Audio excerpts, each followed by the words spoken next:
salida de campo puedan acceder después al material.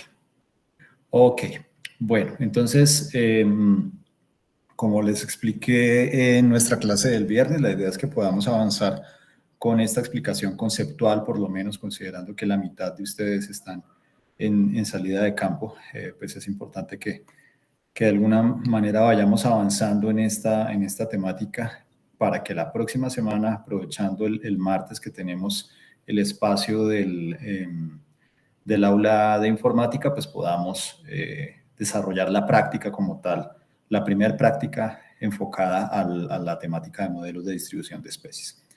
Entonces, el día de hoy, pues obviamente vamos a centrarnos en esa temática.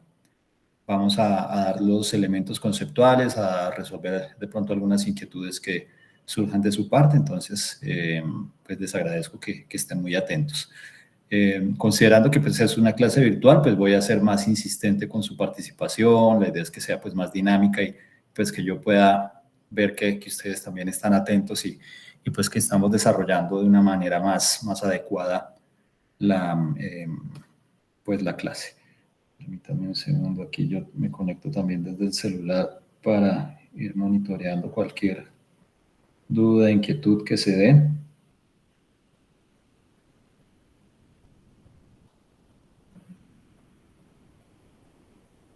Listo.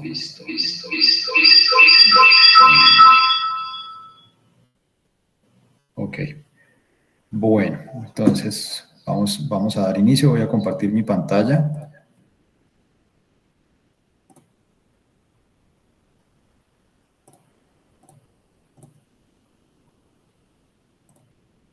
Porfa, ¿me confirman cuando ya la estén viendo? Sí, señor, sí se ve. Listo, chicos. Bueno, entonces vamos a empezar. Entonces, como les mencioné, nuestra temática del día de hoy se enfoca a los modelos de distribución de especies. Pero podríamos empezar por entender un poco o charlar un poco de qué es la distribución geográfica de la especie, de una especie o de las especies en general. ¿Qué me pueden decir? Según sus palabras, ¿qué es la distribución geográfica de una especie? Pues, profe, Es o sea, como... digamos, Ay, perdón. Dale, Lady, y luego participas, Miguel. perdón, Miguel. Bueno, para mí es como la manera en que están distribuidas las especies o sea, a través de los diferentes, bueno, de los diferentes lugares a nivel mundial. Es como donde ellas están concentradas, tanto pues de manera cuando parte migratoria y también cuando pues son originarias de cada uno de los países. Vale, Lady, muchas gracias, Miguel. Ahora sí. Sí, profe, o sea, más o menos, sí, es lo que dijo la compañera, es como el área que puede llegar a ocupar una especie y también teniendo en cuenta otros factores como es, digamos, como el bienestar de la especie y lo que busca en ciertos ecosistemas. Ok. Bueno, no sé, Sebastián, ¿tienes algo más para aportar ahí, además de lo que ya nos comentó Lady y Miguel? No, profe, yo creo que la definición de distribución geográfica ya que se estaría completa con eso, ¿no? Ok. Bueno, entonces podemos contemplar la distribución geográfica de una especie a partir de varios, digamos, puntos de vista. Entonces, podemos considerar que la distribución de una especie es ese conjunto de lugares en los que podemos encontrar a un individuo del mismo taxón, bien sea una especie, un género, una familia, dependiendo el grado taxonómico al que nos estemos refiriendo. Y después ese conjunto de lugares o de localidades que están ocupadas por los individuos o por la especie que sea de nuestro interés. También puede ser reconocida como esas porciones del espacio geográfico en la que la presencia de los individuos puede ser detectada. Entonces, cuando hacemos referencia a este concepto, a esta información de puede ser detectada, ¿qué nos indica eso?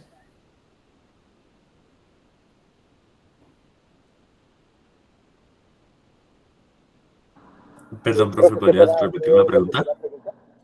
Sí, cuando en esta última parte en donde nos referimos a esas porciones del espacio geográfico en las que la presencia de la especie puede ser detectada, cuando hacemos esa aclaración de puede ser detectada, ¿qué nos implica ese concepto o esa definición?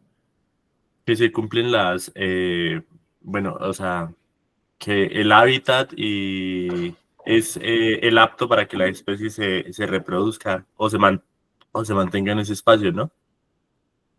Sí, ¿alguien más? Sí, Pues, profe, profe, para mí ya como, pues, donde se presenta como una mayor avistamiento, por decir en aves o bueno, también en mamíferos, insectos y demás, es como donde se encuentra como más presente. Ok, Miguel. sí, profe, o sea, yo concuerdo con mis compañeros, aunque no sé, pues no sé si estoy equivocado, pero pues ahí tocaría hacer como la aclaración también si son zonas de traslado sí, zonas estacionarias donde el individuo se puede encontrar, pero no necesariamente está establecido, digámoslo así, o, o no entra dentro de esa definición. Más o menos. Bueno, perdón, antes de continuar, si quieren, cuando vayan a participar, levantan la mano, con eso lo hacemos un poquito más organizado y no nos estamos de pronto ahí quitando el turno en cuanto a las participaciones. Entonces, cuando hacemos referencia a este concepto, a esta palabra de que puede ser detectada, pues estamos hablando de una probabilidad. Es decir, que muchas de las especies dependen es de nuestro esfuerzo de muestreo o del esfuerzo de observación que estamos haciendo en cada una de las localidades y pues generalmente estamos refiriéndonos a una detección imperfecta. Es decir, que no siempre es posible que podamos encontrar la especie. Podemos ir a alguna localidad en Boyacá buscando una especie en particular y pues no la encontramos en ese momento específicamente, pero eso no quiere decir que la especie no esté allí. Entonces, esto digamos que siempre jugamos con esa premisa de que podamos detectar la especie y pues nosotros vamos haciendo como esa base de datos o ese registro de localidades en donde hemos encontrado una presencia positiva de la especie, pero digamos que en otras localidades en donde no la hayamos registrado es posible que porque nuestro esfuerzo de muestreo no fue el mejor, nuestra metodología no fue la más adecuada o simplemente por la ecología y la biología de la especie en ese momento, bien sea en la hora o bien sea en el momento del año, pues la especie no se encontraba allí. Entonces, siempre tenemos que considerar eso. A partir de eso, pues de estos conceptos, entonces podemos encontrar diferencias en las formas en que las especies se distribuyen. Pues podemos encontrar, por ejemplo, una distribución cosmopolita, que sería la que teníamos nosotros como especie humana, que estamos prácticamente en todas las regiones del planeta, salvo, pues, digamos, los polos. Cada vez pues hemos tenido la capacidad tecnológica para colonizar muchos más ambientes en nuestro planeta.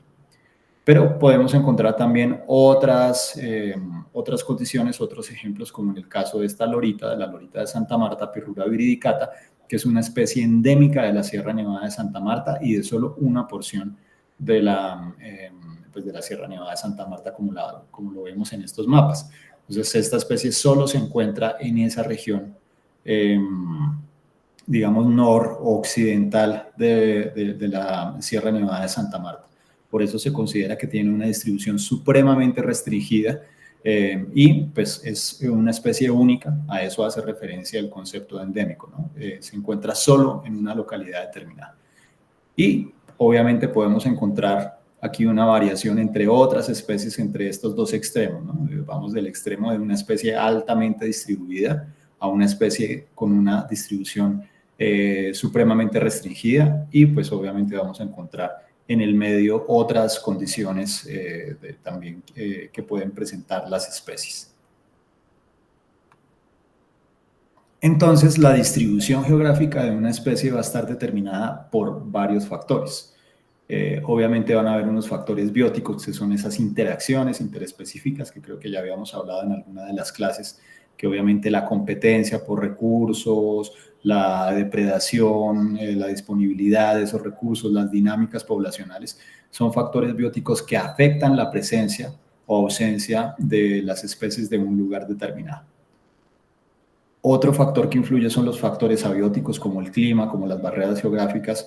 Todas las especies tenemos unos rangos específicos de tolerancia a ciertas variables que pues, son los que nos van a permitir estar o no estar en ciertos climas o en ciertas condiciones abióticas. Otra condición, otro factor es que tengamos la capacidad de acceder a esas regiones para poder, digamos, establecernos o que la especie pueda establecerse en ese lugar. Y adicionalmente, además de acceder a ese lugar, que la especie tenga la capacidad evolutiva para adaptarse a esas nuevas condiciones. Entonces, cuando tenemos estos mapas de distribución geográfica, pues esos son básicamente representaciones espaciales de lo que conocemos como el nicho ecológico de la especie. Y ya vamos a ver a qué hace referencia ese concepto de nicho ecológico. El nicho ecológico es tal vez uno de los conceptos más controversiales, más difíciles o que ha tenido más explicaciones en la ecología, porque puede ser enfocado o puede ser explicado desde distintos puntos de vista. Entonces acá, aunque hay muchos más, acá les pongo 4 conceptos o 4 definiciones de distintos científicos que han propuesto esos conceptos o una definición de ese concepto. Uno de los primeros fue Grinnell en 1917, que se enfocaba en que el nicho ecológico corresponde a esos factores que influyen sobre el lugar donde puede encontrarse una especie. Entonces aquí, digamos que Grinnell se enfocaba un poco más a esos factores abióticos, factores como el clima, factores como la topografía. Elton en 1927 ya se enfocaba más al tema de las interacciones, específicamente al papel funcional de la especie en la comunidad abiótica. El nicho visto más desde ese papel funcional que la especie puede llegar a desempeñar en el lugar donde se encuentra y en la comunidad biótica que compone. Y hay pues otros conceptos mucho más modernos como el de Leibold de 1995, en donde Leibold hace referencia a que los organismos tienen la capacidad también de modificar varios de esos factores que componen a su nicho a través de los impactos o de los niveles modificados de los factores, a través de los impactos que las especies pueden realizar. Y esos niveles modificados de los factores de nicho van a determinar las respuestas del organismo. Entonces aquí es el ejemplo clásico en esta definición es el ejemplo de los castores, que son considerados como ingenieros ambientales, por decirlo de alguna manera, o ingenieros de su ambiente, porque tienen la capacidad de modificar su lugar, elaborando pues estas presas y generando unos factores específicos.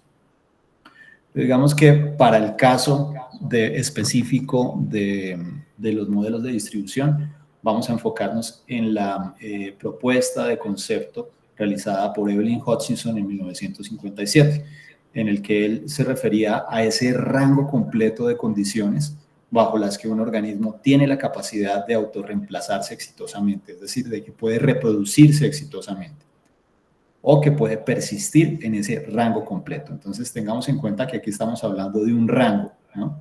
Un rango es un gradiente, una variación en unas condiciones determinadas. Y como Hutchinson se enfocaba a que eran varias condiciones, él se inventó un nombre pues bastante complejo que es este hipervolumen n-dimensional.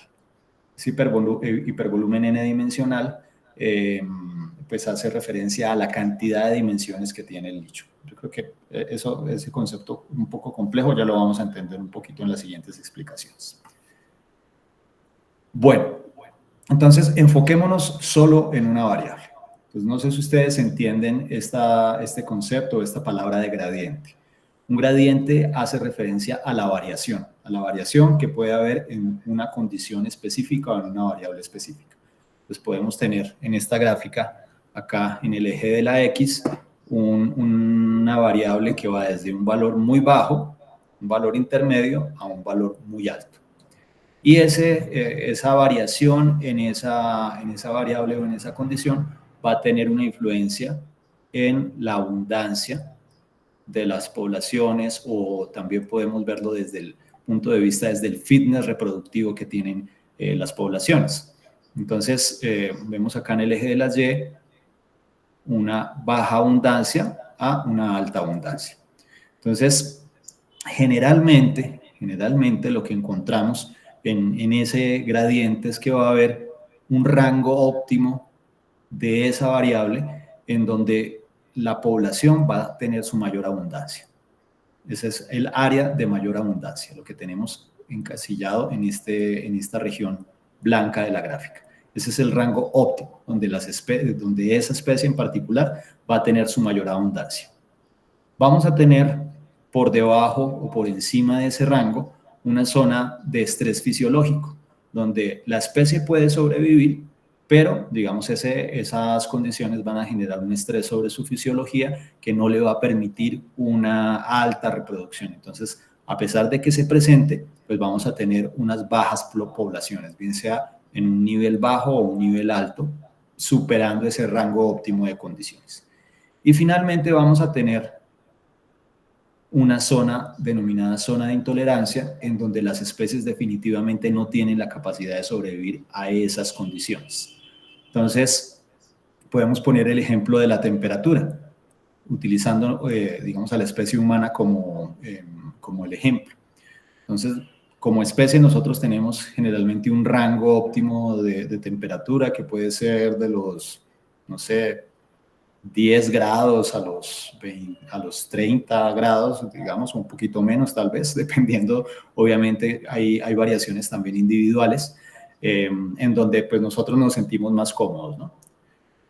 Por debajo, por encima de ese rango, pues ya vamos a empezar a sentir ese estrés fisiológico. Entonces, si es una zona demasiado caliente, por encima de los 32, 35 grados, podemos sobrevivir, pero pues ya nuestra fisiología empieza a deteriorarse, tenemos que estar tomando agua continuamente para renovar esos líquidos que vamos perdiendo, por ejemplo, en zonas cálidas, o nuestro cuerpo empieza a generar respuestas para generar el calor en esas zonas en donde de pronto el frío sea mucho más intenso, pero aún logramos sobrevivir.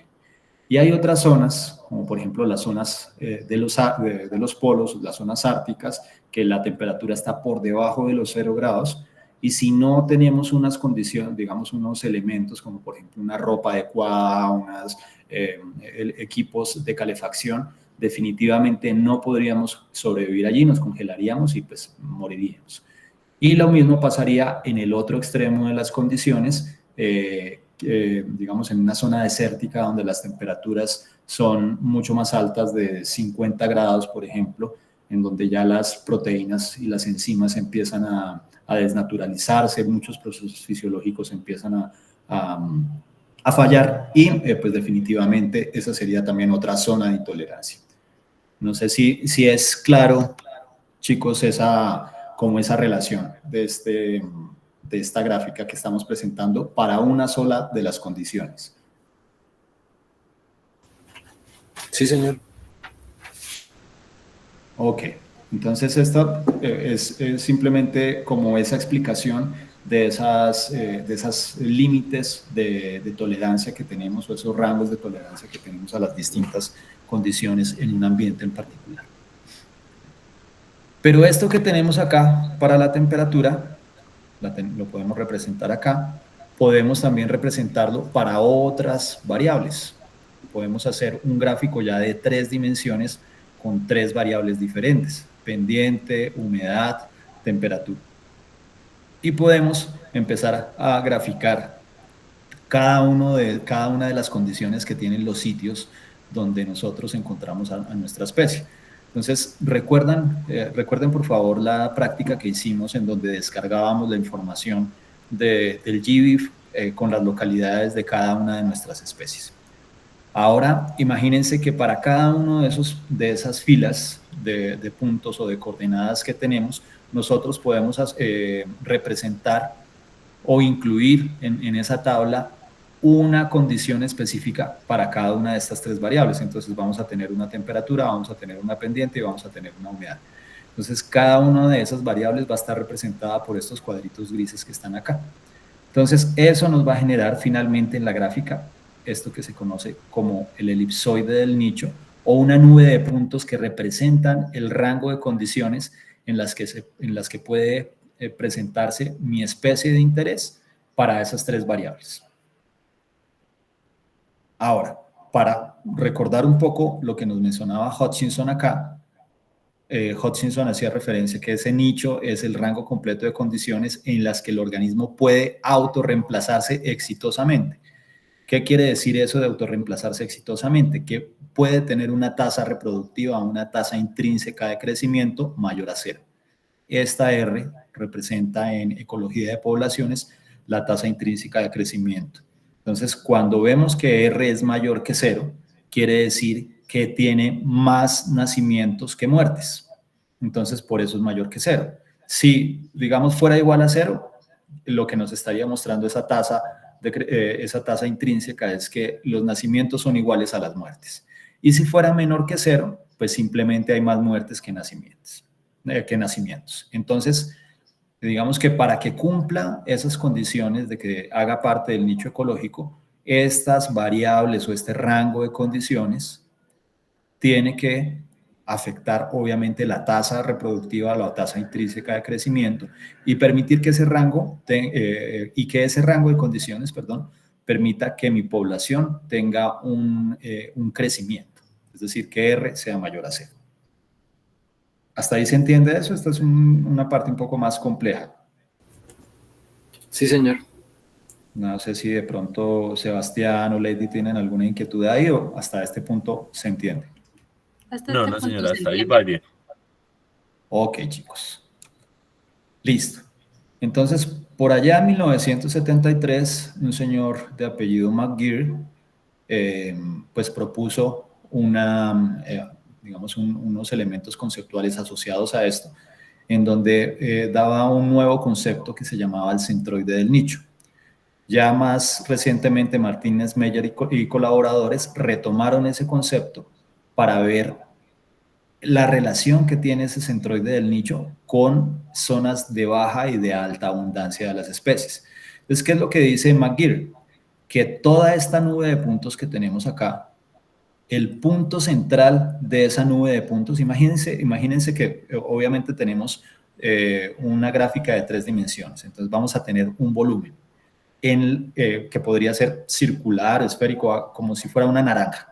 El centro de esa naranja es donde vamos a encontrar las condiciones más óptimas para la presencia de la especie.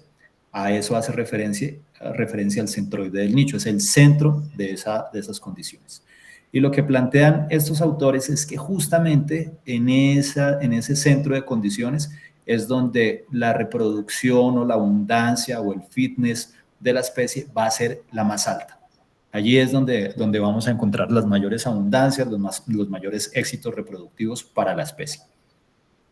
Y a medida que nos alejamos de ese nicho, hacia digamos, la periferia de esa nube de puntos, pues la abundancia de la especie pues va a reducirse, porque pues las condiciones ya no van a ser tan óptimas como las que se encontraban en el centro.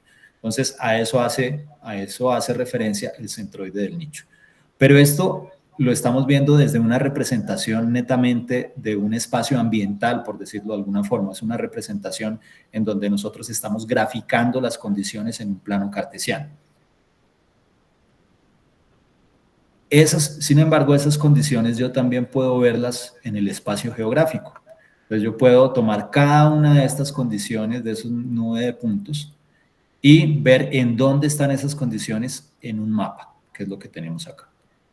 En este caso, pues lo vemos para esta especie de ave que es Sturnella magna, en donde esas zonas, digamos que tienen los polígonos rojos más intensos como esta, pues es en donde se encuentra la mayor abundancia de las especies. Entonces, lo que plantean estos autores, Martínez Meyer y colaboradores en el 2012, es que esas zonas digamos, donde encontramos las más altas abundancias en el espacio geográfico van a coincidir con estas condiciones del centroide del nicho.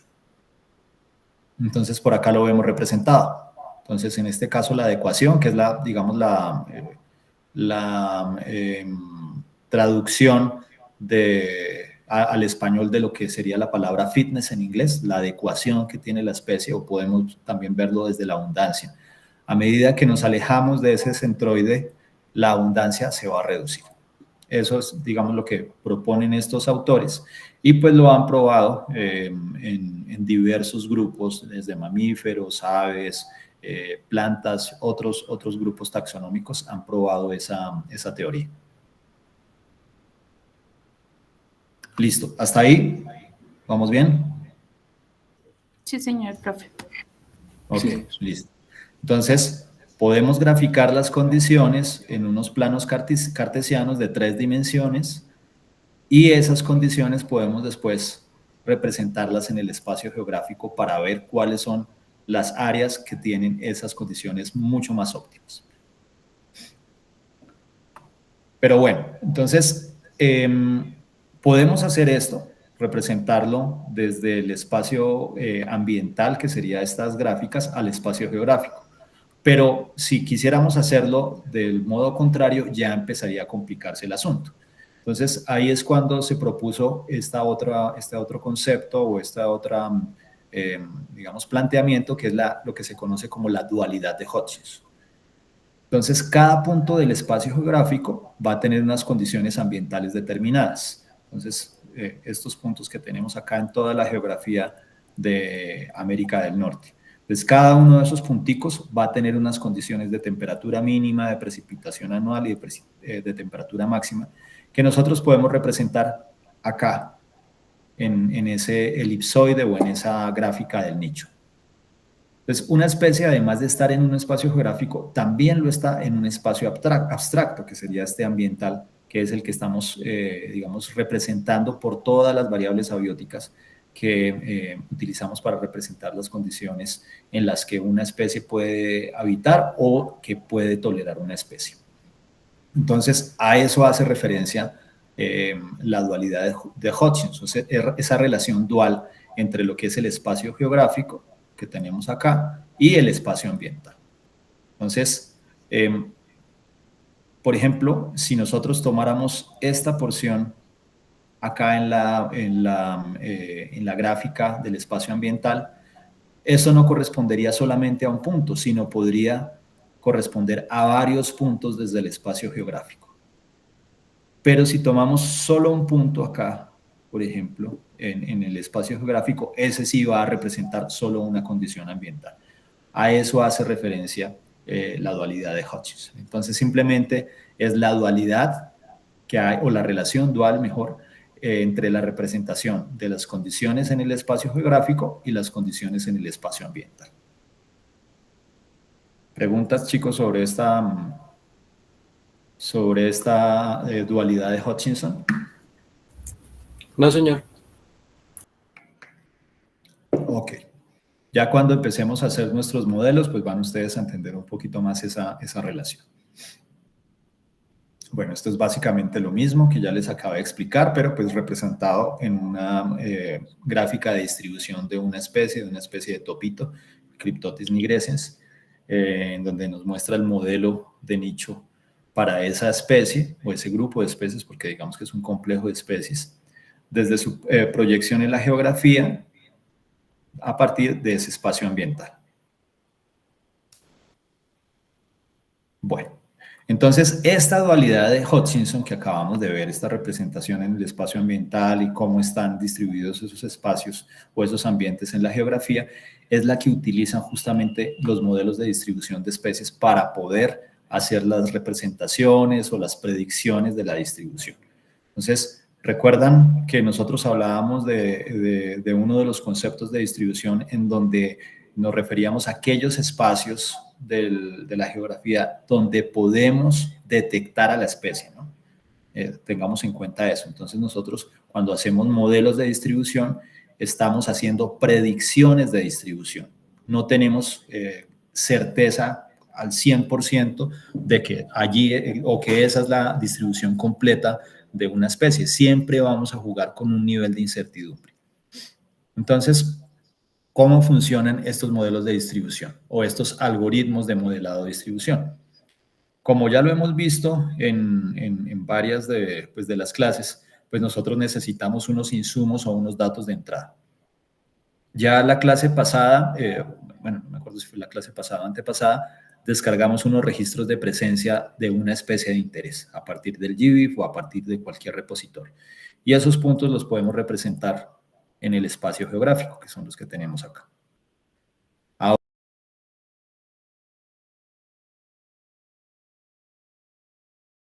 Generalmente por capas, que recuerden ustedes que pueden ser en formato shape o en formato raster, dependiendo de la disponibilidad que tengamos. Entonces podemos tener coberturas vegetales en formato shape, que son polígonos, por ejemplo, de tipos de bosques o de ecosistemas, o podemos tener rasters de variables climáticas como la temperatura mínima o la temperatura promedio anual o la precipitación del mes más seco. Bueno, las distintas variables que nosotros reconozcamos que son de importancia para mi especie.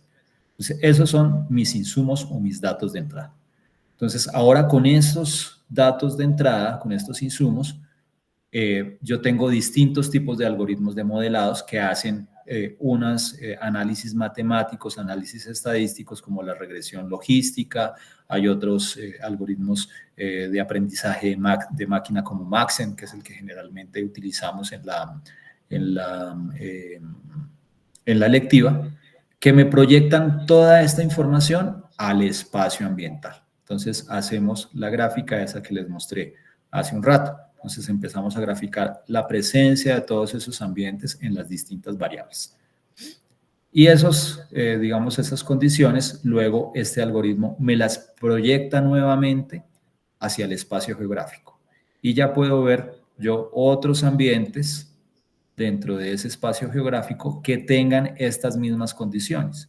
Y esa sería mi distribución potencial.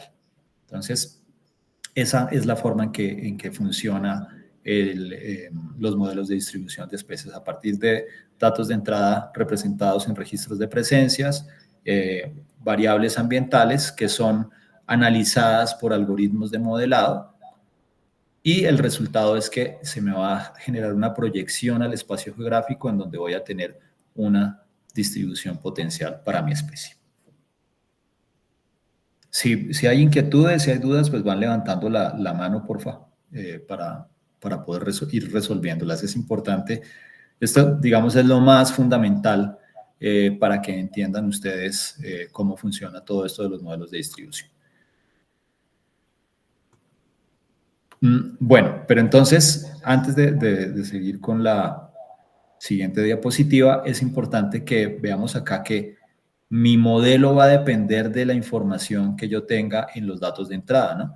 En que yo esté utilizando variables que en realidad apliquen a mi especie.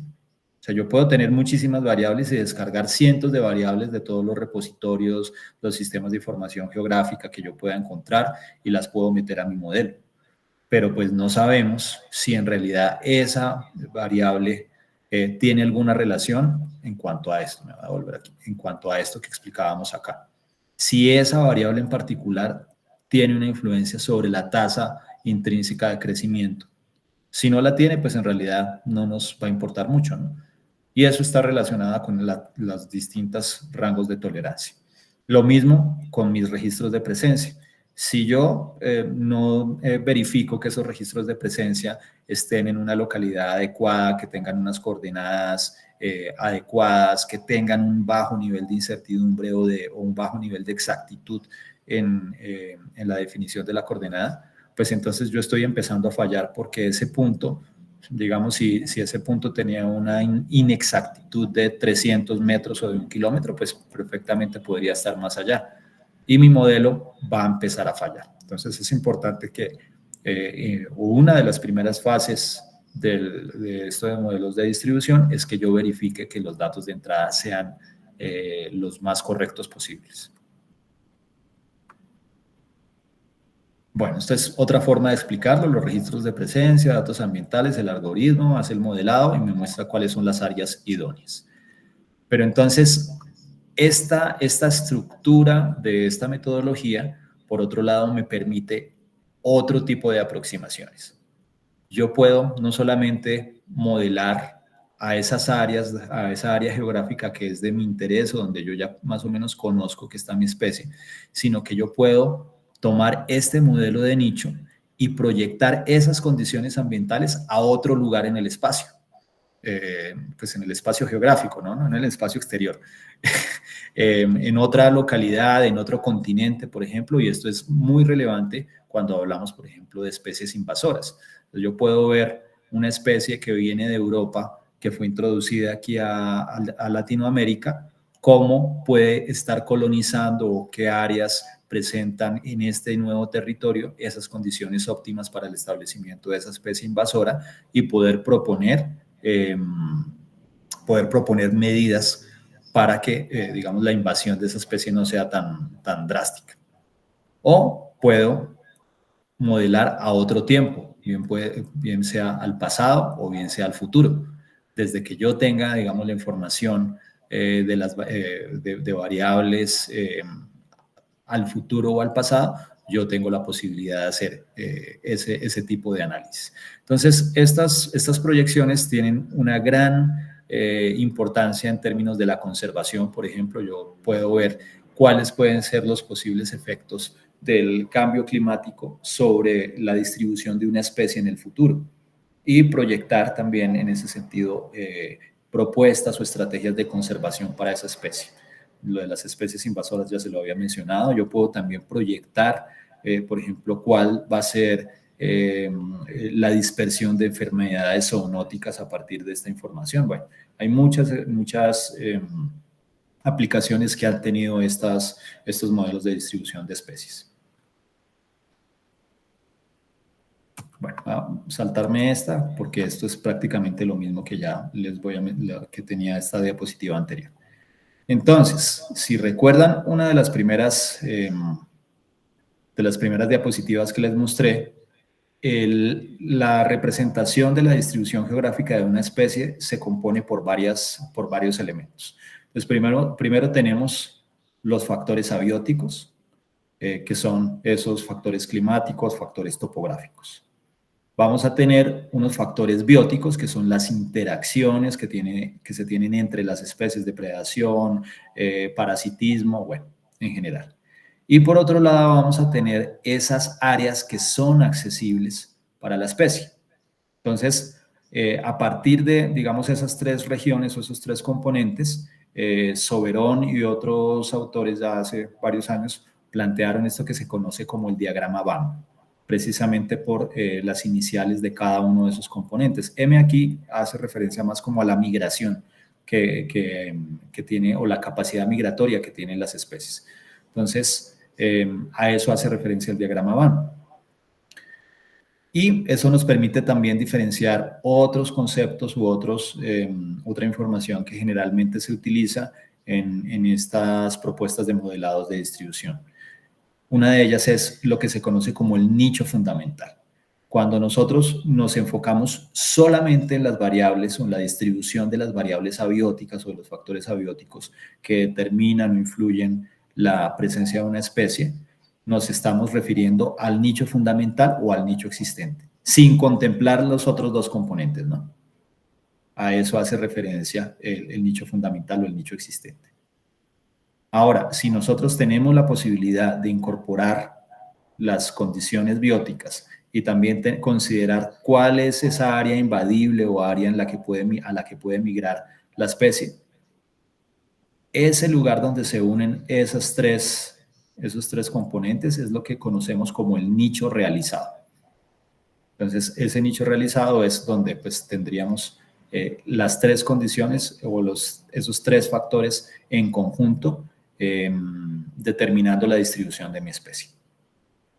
Pero por acá vamos a tener otra zona, que sería esta, que es el área invadible. ¿Qué creen ustedes, según el diagrama que tenemos acá, a qué hace referencia esa área invadible?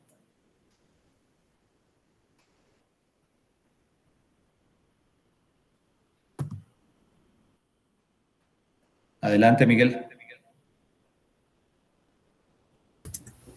Bueno, profe, pues lo que comprendo yo sería como, digamos, ese espacio geográfico donde la especie puede estar, pero no reúne, digamos, como que las condiciones idóneas para que la especie se desarrolle, pero puede presentar pues un ambiente no tan, ¿cómo decirlo?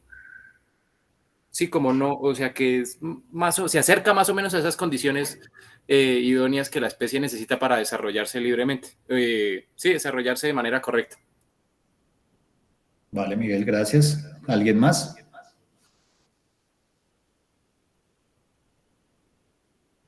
Lady, adelante, por favor. Pues, profe, pues para mí puede ser como por decir lo que se presenta cuando las fragmentaciones, que puede generar como la colonización, o sea, esa área puede ser colonizada por las especies, por una especie nueva, no necesariamente pues las que se encuentran ahí, sino pues especies nuevas pueden llegar a colonizar esas partes. Entonces, pues también como que presenta las condiciones necesarias para que estos puedan habitar ahí. Ok. Bueno, pensemos que este diagrama BAM que propusieron estos autores, Soberón y otros investigadores, se enfoca específicamente a una especie. Estamos hablando de la especie que les interesa a ustedes. No sé todavía, no me acuerdo cuáles especies fueron las que seleccionaron la vez pasada, pero pensemos solamente en eso. Entonces, por acá tenemos el rango de condiciones abióticas solamente. Entonces, clima, topografía, precipitación, temperatura, ese rango óptimo que veíamos en las gráficas anteriores en donde puede estar la especie. Por acá tendríamos entonces esas regiones, esos factores bióticos o las interacciones que benefician la presencia de la especie o que limitan la presencia de la especie, en el caso de la depredación o parasitismo. Vemos que eso ya se saldría de esas áreas que son como favorables para la presencia de la especie. Pero por eso ponemos acá este límite, ¿no? Entonces, estas condiciones acá son esas condiciones bióticas que favorecen la presencia de la especie. Y por aquí, el otro componente es a dónde ha llegado o a dónde puede llegar la especie. Entonces, la pregunta que yo les hacía sobre esta porción, si ustedes se dan cuenta acá, se solapan condiciones abióticas y condiciones bióticas.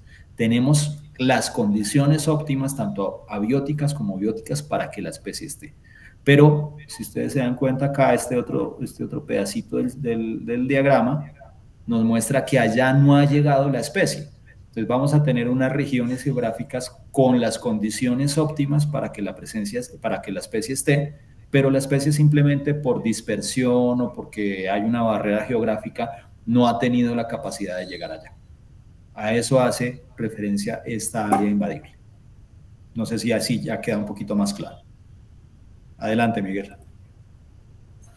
Profe, me surge una duda con respecto pues, a esas áreas invadibles. ¿Eso puede presentar, digamos, como que un factor de error a la hora de hacer un análisis en la distribución de los individuos?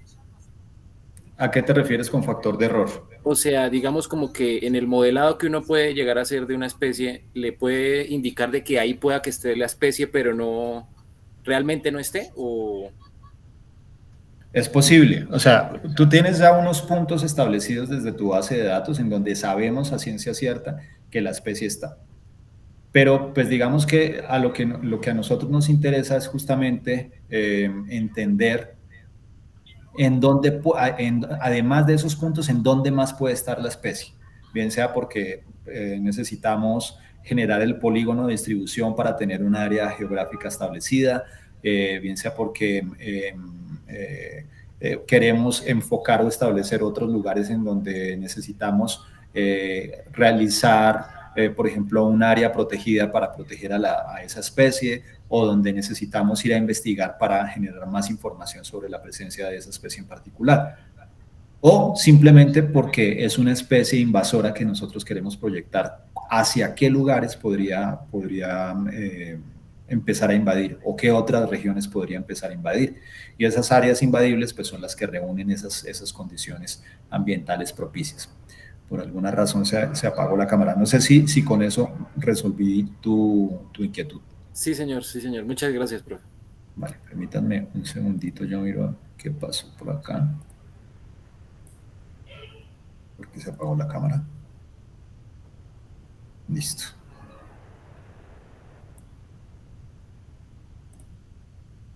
Ok. Bueno, entonces, hasta ahí entendido, ¿no? Entonces son esos tres componentes los que incluimos o que debemos tener en cuenta para poder realizar los modelos de distribución. Bueno, otra cosa que de pronto no les he mencionado. Generalmente cuando trabajamos con estos modelos de distribución, muchas veces nosotros nos centramos solo en lo que es el nicho fundamental, porque es muy difícil tener información de las interacciones bióticas. Generalmente no tenemos capas a las resoluciones que necesitamos para poder incorporar dentro de los modelos. Entonces, generalmente nos quedamos en esta porción, digamos, del nicho ecológico, que son las áreas accesibles para la especie que tienen las condiciones abióticas, porque no tenemos, hay una gran limitación en cuanto a esos factores bióticos o la disponibilidad de insumos para poder incorporar como factores bióticos en esos modelos de distribución. Bueno, entonces vamos ahora a ver un poquito con más detalle las fuentes de datos de cada uno de esos insumos. Entonces, fuentes de datos primero de presencia. Entonces, la recopilación de datos de presencia para mi especie yo la puedo obtener a partir de varias formas. Obviamente registros recopilados en campo. Yo voy a campo, hago unos muestreos, tomo los datos georreferenciados de donde encontré mi especie. Obviamente registros de museo y de colecciones. Entonces yo voy y reviso en las distintas colecciones o los distintos museos, herbarios, coordenadas de dónde fue registrada la especie. Pues obviamente aquí yo tengo que tener en cuenta el año en que fue recolectada la especie. Hay por ejemplo, registros de especímenes que son muy viejos, que corresponden a lugares que actualmente están totalmente intervenidos, en donde seguramente ya la especie no está. Entonces eso es, digamos que la temporalidad es otro punto que tenemos que considerar para pues poder incorporar esos registros. Y obviamente el nivel de incertidumbre o inexactitud en cuanto al registro de esa coordenada. Obviamente, entre más viejo sea el registro, pues más nivel de incertidumbre puede llegar a tener ese registro. Yo puedo buscar también en la literatura. Muchas veces hay artículos en donde, por ejemplo, se incluyen las coordenadas o la descripción de un sitio. Yo puedo, digamos, construir una base de datos a partir de esos tres tipos de información. Y también, por ejemplo, utilizar algo que se conoce como los topónimos, que hacen referencia, digamos, son como descripciones geográficas de lugares que hacen referencia a la presencia histórica de una especie. Entonces, el pico del águila, por ejemplo, o el pico del cóndor, o no sé, digamos, lugares en los mapas que detallan una posible presencia o referencia histórica para la especie. Obviamente, yo utilizo este tipo de información o este tipo de fuentes de datos cuando tengo una especie que tiene muy poca información. Esos topónimos, pues obviamente van a tener o van a incorporar en mi modelo, pues una gran incertidumbre, porque pues yo no sé si en realidad ese topónimo fue nombrado haciendo referencia a mi especie o a otro tipo de especies. Y obviamente acá haría falta en esta recopilación de datos de presencia de la especie lo que conocemos como los repositorios, que generalmente es donde se carga la información de estos tres componentes principalmente. Entonces allí está GBIF, allí está ZIP y digamos que con esos datos pues yo puedo generar los modelos. El segundo insumo que voy a necesitar pues son las variables. Obviamente yo tengo que generar un proceso de selección de esas variables y esas variables pues pueden estar en distintas resoluciones. Para que yo pueda utilizar esas variables, mis variables tienen que estar en la misma resolución y en la misma extensión. No sé si recuerdan la exposición que nos hizo Andrea el viernes y pues también lo que yo les comenté en una de las primeras clases cuando hacíamos referencia a la ecología del paisaje. Tenemos que considerar el tamaño de la celda o el tamaño del grano, que esa sería la resolución, y el área, digamos, de cada una de las capas. Entonces, nosotros tenemos que hacer una etapa de preprocesamiento de todas esas variables para que las capas que yo vaya a incorporar en un modelo, todas estén con la misma extensión y con la misma resolución. Entonces, yo puedo tener variables ambientales, las puedo, por ejemplo, descargar de WorldClim, en donde voy a tener 19 variables diferentes. Ahí en este repositorio, en esta base de datos, yo voy a encontrar esas 19 variables en distintas resoluciones. Hay variables que están en 1 kilómetro, hay otras que están a 2.5 kilómetros, otras que están a 10 kilómetros. Digamos que eso depende también del área geográfica que yo vaya a modelar. Obviamente, entre más fina sea mi resolución, es decir, si yo utilizo capas de 1 kilómetro, pues el tiempo de procesamiento de mi máquina y pues de análisis de los algoritmos, pues cada vez va a ser un poco más lento, ¿no? Entonces debo considerar eso también dependiendo del área geográfica y de la extensión que yo quiera revisar. Yo puedo acceder o incorporar variables, por ejemplo, topográficas, como modelos de elevación o porcentajes dependientes que están en repositorios como este de Hydro 1K, que me muestran cómo es la rugosidad, cómo es la topografía de una región. O puedo incorporar también variables antrópicas que yo mismo elabore a través de análisis de sistemas de información geográfica. Yo puedo, algunas capas también de este tipo también ya están disponibles por ejemplo, en páginas como la FAO, en donde encuentro información sobre densidad de la población humana, densidad de vías, densidad de ganado. Pero obviamente todas estas variables, como ya les dije, además de que estén ajustadas a esas mismas condiciones de resolución y extensión, yo tengo que probar, digamos, cómo funcionan, que haya el menor nivel de correlación entre esas variables. Entonces debo hacer una matriz de correlación para seleccionar las variables que voy a incorporar a mi modelo, y también debo hacer una prueba de Jackknife, que es, digamos, esta prueba me muestra cuáles son las variables que más peso van a tener dentro del modelo proyectado. Esto, pues, es lo que haríamos en la próxima semana en nuestra clase del martes. Generaríamos esta primer parte para nuestros modelos de distribución. Eso sería en términos de datos de presencia y selección de variables. No sé si hay alguna inquietud hasta este punto, chicos. No, señor. No, profe, no, señor. Vale, listo. Sigamos entonces. Entonces, una vez ya tengo, digamos, mis puntos de presencia muy refinados, muy filtrados, con unos buenos niveles con bajos niveles de incertidumbre, perdón, obtuve todas mis variables ambientales o antrópicas, las ajusté a la misma resolución, a la misma extensión, generé la matriz de correlación para excluir aquellas variables que tengan alta correlación. Ahí pues es importante que pues también nos enfoquemos mucho, nos basemos mucho en revisión de bibliografía y de literatura para ver cuál dejo o cuál excluyo, ¿no? Entonces, seguramente van a encontrarse ustedes o enfrentarse en que van a salir al menos dos variables que están altamente correlacionadas, y una de ellas tienen que excluirla del modelo. Ustedes tienen que tomar la decisión de cuál van a dejar, pensando en, uno, la ecología de la especie, obviamente ver cuál de esas variables tiene posiblemente una mayor influencia sobre la tasa intrínseca de crecimiento de esa especie o de esa población. Y pues básicamente eso lo puedo encontrar a través de una revisión de literatura o del mismo conocimiento que yo tenga de la especie que estoy modelando.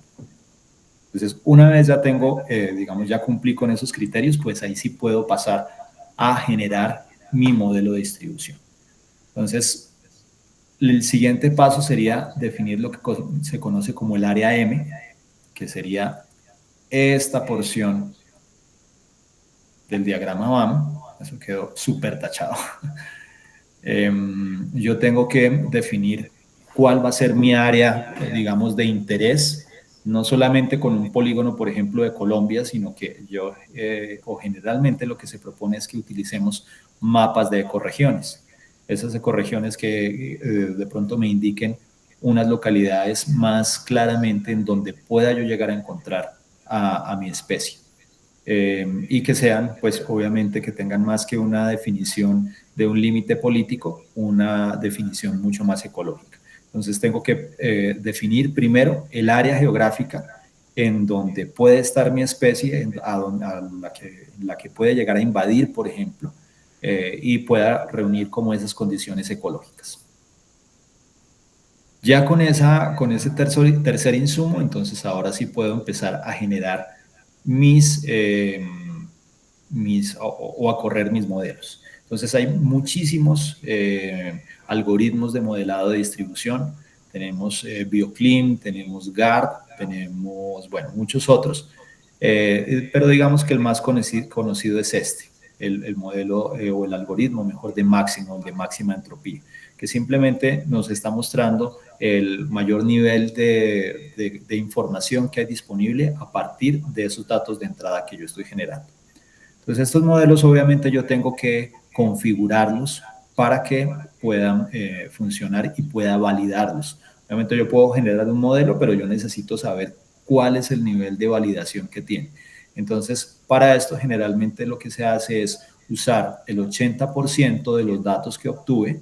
Es decir, si yo tengo 100 datos de presencia o 100 datos georreferenciados de dónde está mi especie, yo utilizo 80 para entrenar el modelo y los otros 20 los utilizo para contrastar mi modelo, es decir, para validar que ese polígono, ese modelo de distribución incluya estos otros 20 datos que dejé para validar. Entonces, básicamente es esa la forma en que funciona.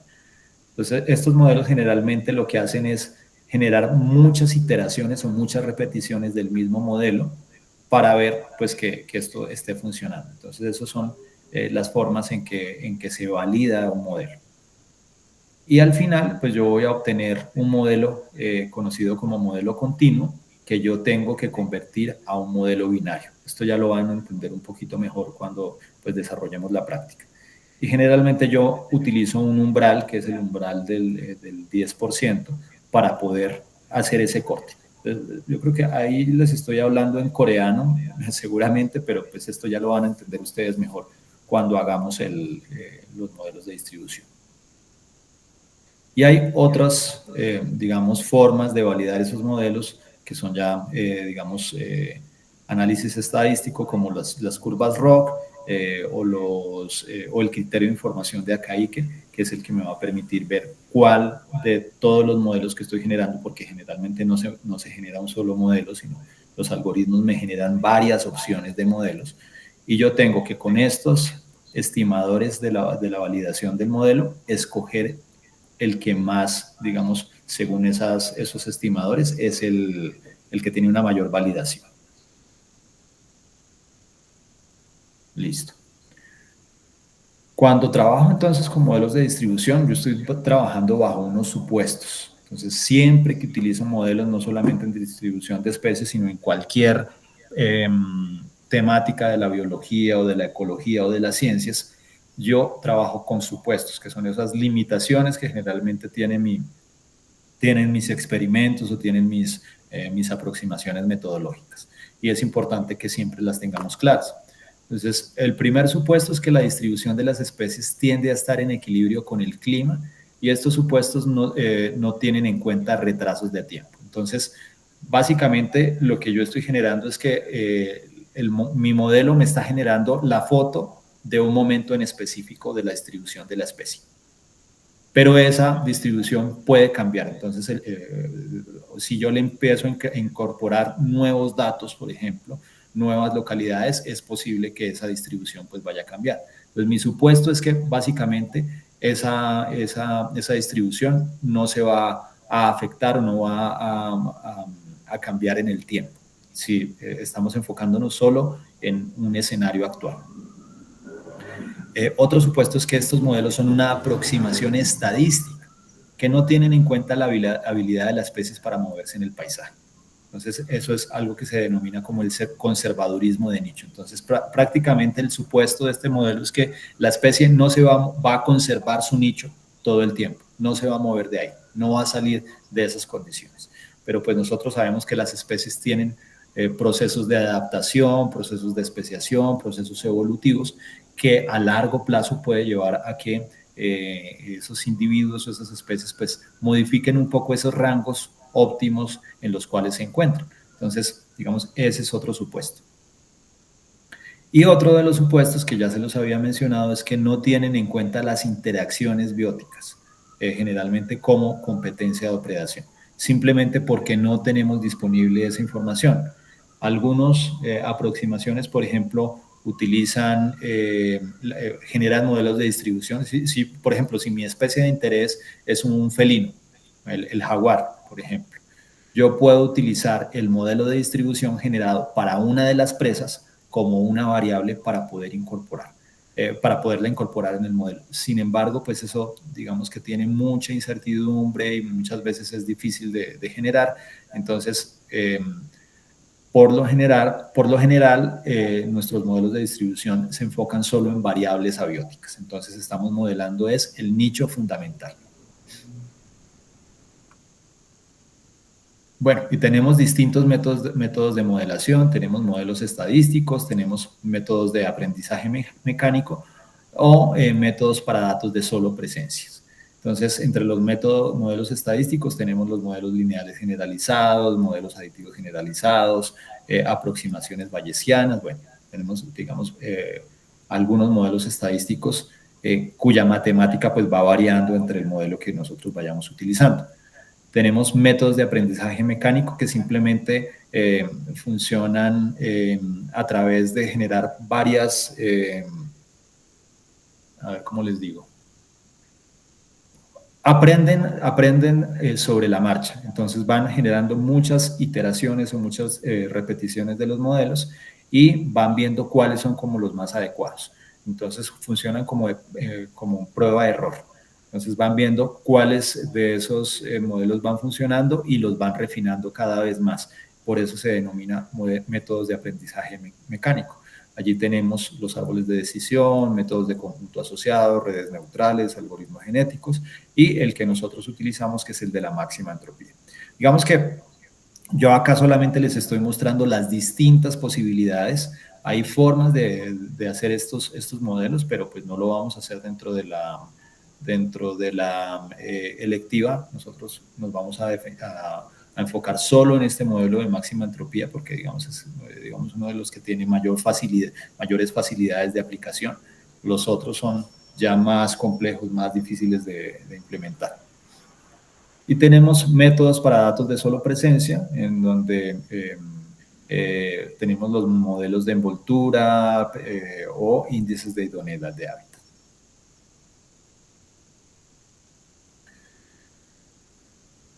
Bueno, rápidamente les voy aquí a comentar cómo funciona, digamos, en términos generales, cada uno de los tres grupos de modelos.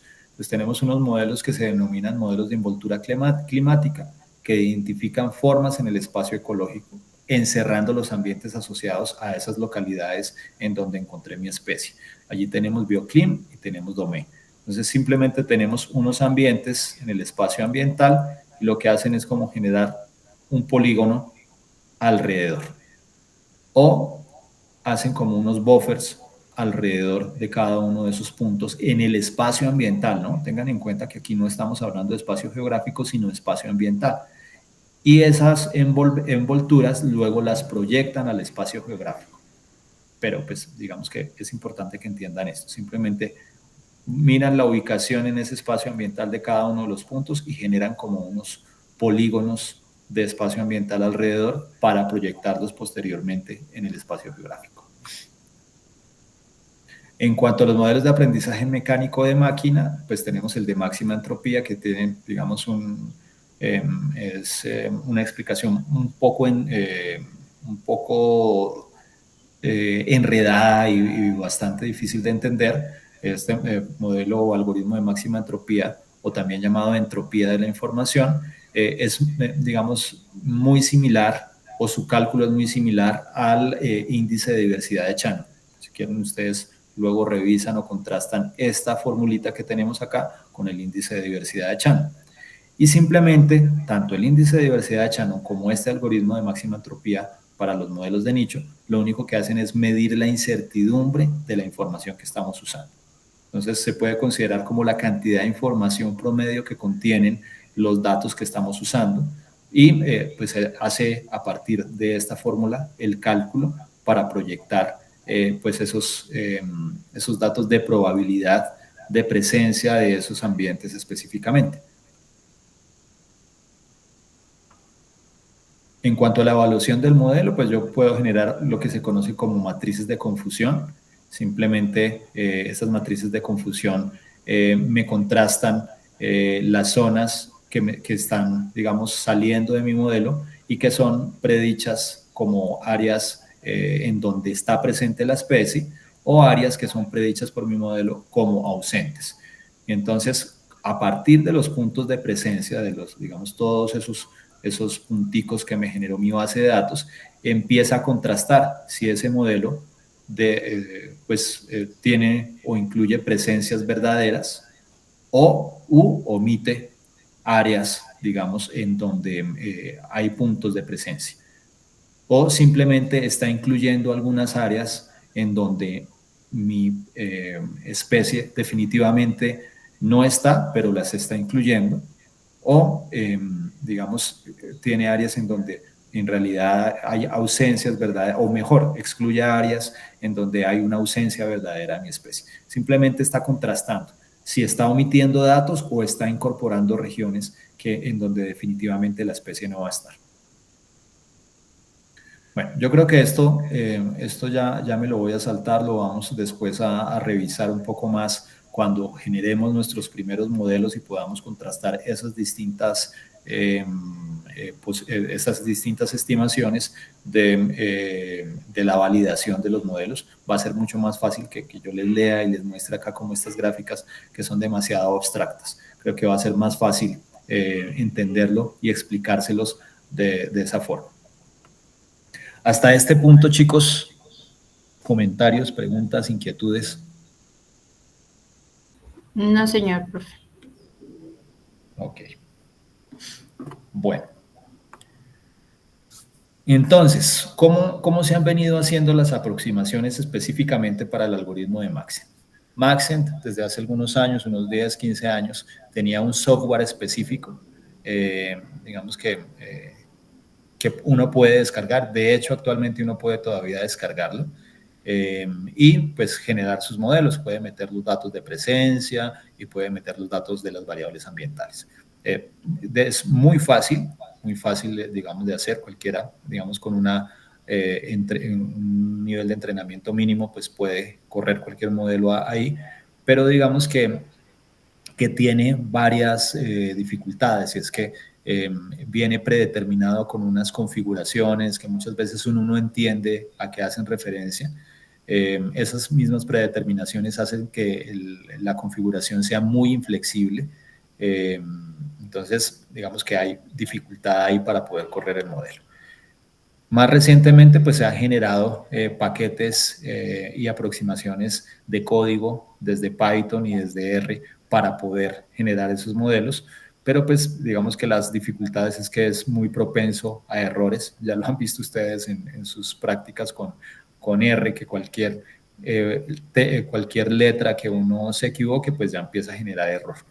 No es fácilmente generalizable y pues digamos que la curva de aprendizaje para correr esos modelos pues es bastante lenta.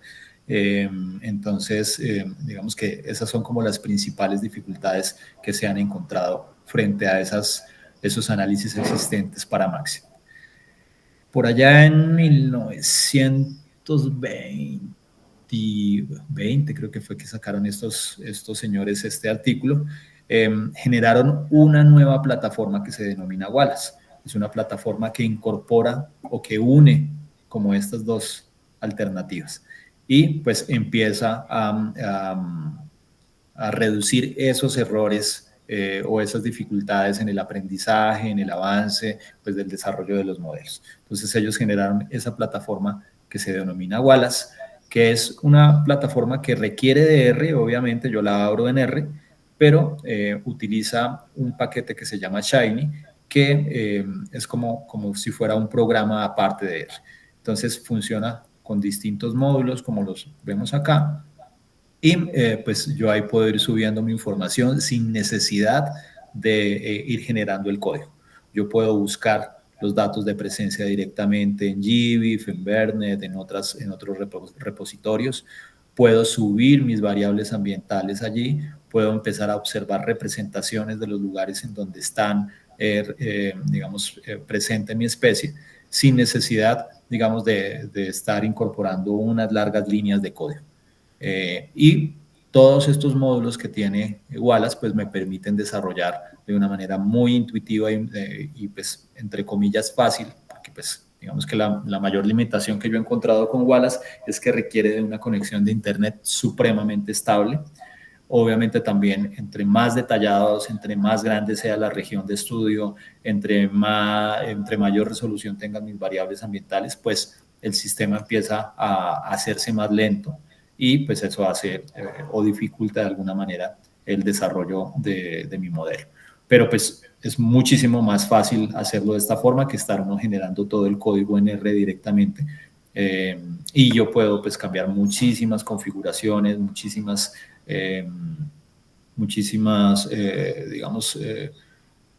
características del modelo, y adicionalmente me permite también contrastar distintos modelos con distintos tipos de validaciones. Entonces Wallace es la plataforma que vamos a utilizar en nuestra electiva y a partir de la cual o van ustedes mejor, a empezar a generar sus modelos de distribución de las especies. Listo, chicos, esto es lo que tenía para compartirles el día de hoy. No sé si hay comentarios, preguntas, aportes. Sebastián. Hola, profe. ¿Te acuerdas que yo tengo pendiente mi exposición? No sé si podría hacerla de una vez. No, Sebastián, son las 11:20 y ahorita tengo unas complicaciones, digamos, por un lado temas personales, pero por otro lado también me gustaría que, pues que los otros compañeros también pudieran ver tu exposición. Entonces, creo que sí es más conveniente que lo hagamos la otra semana, posiblemente el viernes, para que pues puedas hacer ese seminario. Listo, sí, señor. Muchísimas gracias. Okay. Listo. No sé si Lady y Miguel tienen inquietudes, comentarios, preguntas. No, señor, todo muy claro. Yo tampoco, profe. Ok. Obviamente hay muchas cosas conceptuales que son un poco complejas de entender, pero a medida que vamos desarrollando la práctica, pues van ustedes a tener una mayor claridad frente a cómo funciona, cómo se interpretan esos modelos, ¿no? Eso es lo que yo siempre les he insistido en la clase, que una cosa es que podamos generar un modelo, cualquiera puede generar un modelo, pero otra es que vayamos a interpretarlo y que lo hagamos de manera correcta. Listo, chicos, entonces, si no hay más inquietudes, voy a detener por acá la grabación.